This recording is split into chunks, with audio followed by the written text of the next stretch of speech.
आपने टाइटैनिक का नाम तो सुना ही होगा। इस मशहूर जहाज को डूबे 100 साल से ज्यादा हो चुके हैं और दशकों तक इस विषय पर बात चलती रही कि आखिर ये कभी न डूबने वाला जहाज आखिर डूबा कैसे। अनसिंकेबल शिप के नाम से मशहूर और अपने समय का सबसे बड़ा और सबसे महंगा जहाज टाइटैनिक अपनी पहली ही जल यात्रा के दौरान एक आइसबर्ग से टकराया और उसमें बैठे 2200 यात्रियों में से 1500 लोगों को ले डूबा। उस दुर्घटना में टाइटैनिक के साथ उसके डूबने का रहस्य भी चला गया।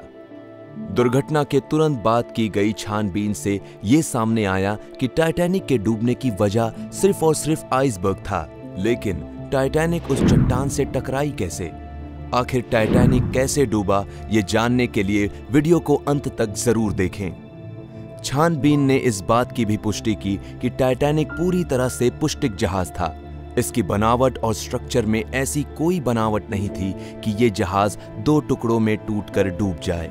सरकार द्वारा की गई पूछताछ के बाद ये भी सामने आया कि टाइटैनिक के डूबने के जिम्मेदार जहाज के कप्तान E.J. स्मिथ थे, जिन्होंने दुर्घटना के दिन गैर जिम्मेदाराना रूप से जहाज को चलाया। छानबीन द्वारा बाहर आई सभी दलीलों से सरकारी केस तो बंद हो गया, लेकिन लोगों के मन में हमेशा से ये सवाल रहा कि क्या सच में टाइटैनिक आइसबर्ग से टकराकर ही टूटा। 1985 में रॉबर्ट बलार्ड, जो कि समुद्र से जुड़े रहस्यों पर अनुसंधान करने के लिए जाने जाते हैं, इन्होंने सालों की मेहनत के बाद टाइटैनिक के कुछ खंड समुद्र से खोज निकाले, जिससे ये सामने आया कि टाइटैनिक डूबने से पहले ही टूट चुका था।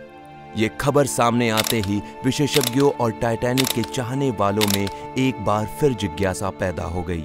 उनके मन में सवाल उठे कि टाइटैनिक क्यों टूटा होगा और कैसे?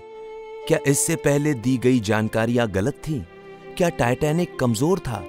बलार्ड द्वारा पाए गए टुकड़ों की जांच होने पर यह सामने आया कि टाइटैनिक के कुछ भागों में खराब गुणवत्ता का स्टील भी था, जिसने टाइटैनिक पर उठे सवालों को और हवा दी।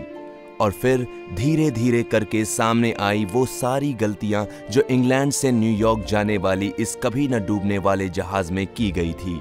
सबसे बड़ी गलती ये थी कि यहाँ पर एक भी दूरबीन नहीं थी, जो मानना असंभव सा लगता है कि एक जहाज जिसमें कोई दूरबीन नहीं थी।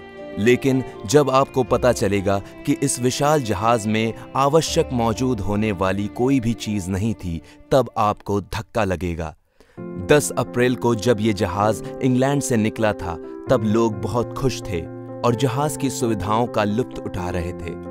लोगों को यूं जिंदगी जीते देख कप्तान इतने खुश थे कि उन्हें लग रहा था कि अब कुछ गलत नहीं हो सकता, जिसके चलते जब उन्हें रास्ते में हिम पर्वत के होने की खबर दी गई तो उन्होंने उस खबर को 6 बार नजरअंदाज किया। और फिर जब उन्हें आखिरी चेतावनी देने के लिए फोन किया गया तो तब तक बहुत देर हो चुकी थी। उस वक्त तक कप्तान को बड़ी सी चट्टान जहाज में से ही दिखाई दे रही थी, जिसे देखकर वो हक्के बक्के रह गए। अगर आप ये सोच रहे हैं कि क्या पता चलने के बाद भी किसी ने टाइटैनिक को बचाने के लिए कुछ नहीं किया, तो ऐसा कहना भी गलत होगा, क्योंकि पता चलते ही टाइटैनिक में हर काम करने वाले ने टाइटैनिक को बाईं ओर घुमाने की कोशिश की, लेकिन सब व्यर्थ, क्योंकि आखिरी चेतावनी मिलने के कुछ सेकंड बाद ही टाइटैनिक हिम पर्वत से टकरा गया। जहाज के पर्वत से टकराते ही वो 2 हिस्सों में टूट गया। आगे वाला हिस्सा तभी पानी में चला गया और बचा हुआ हिस्सा भी धीरे धीरे पानी में समाता जा रहा था। टकराव के बाद कुछ क्षणों तक तो लोगों को पता ही नहीं चला कि ऐसा भी कुछ हुआ है, लेकिन जब पूरे जहाज में पानी भरने लगा तब उन्हें खतरे का अंदेशा हुआ। हैरानी की बात यह है कि जो टाइटैनिक जहाज में 64 लाइफ बोट रखे जा सकते थे, दुर्घटना के समय जहाज में केवल 20 लाइफ बोट ही थीं। लेकिन ये 20 लाइफ बोट लगभग 700 लोगों को सही सलामत लेकर जा सकती थी। लेकिन ऐसी स्थिति में सही सोचने वाले बहुत कम लोग होते हैं। आप यकीन नहीं मानोगे, टकराव के बाद जब पहली लाइफ बोट निकाली गई तो उसमें केवल 65 लोगों को बैठाकर ही रवाना कर दिया गया। कुछ लोगों की तो पानी में जाते ही कुछ ही क्षणों में मृत्यु हो गई।